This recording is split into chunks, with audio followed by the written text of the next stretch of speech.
Ons gesels oor dinge wat ons in ag behoort te neem, wanneer ons daaraan dink dat dit dalk ook vir ons tot beloning kan uitwerk. En dit is 'n wye spektrum van dinge, en ek dink ons het reeds 'n hele paar daarvan aangeraak. En vandag staan ons stil by dit wat 'n mens maklik kan doen, iets goed, om goed te kan doen.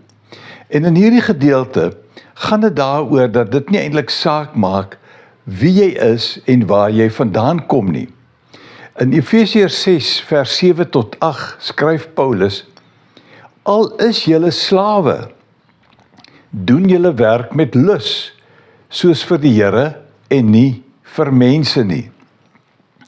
Nou, ek dink die gemiddelde Bybelleser sal sê, ja, dit is in die tyd van Paulus geskryf en eintlik was dit maar net in daardie tyd van toepassing en nie in vandag se lewe nie. Kom ons lees 'n bietjie verder. Vers 8.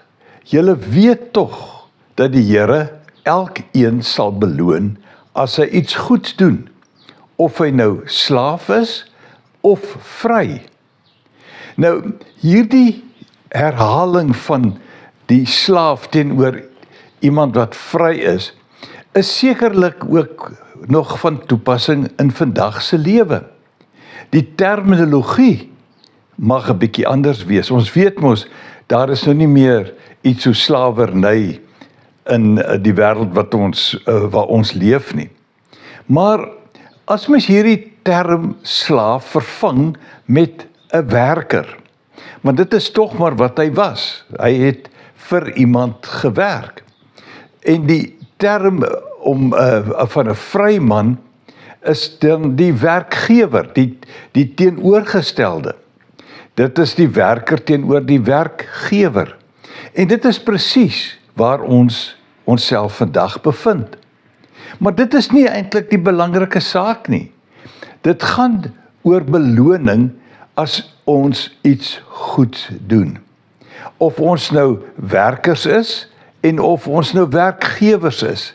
Dit gaan oor die beginsel van goed doen.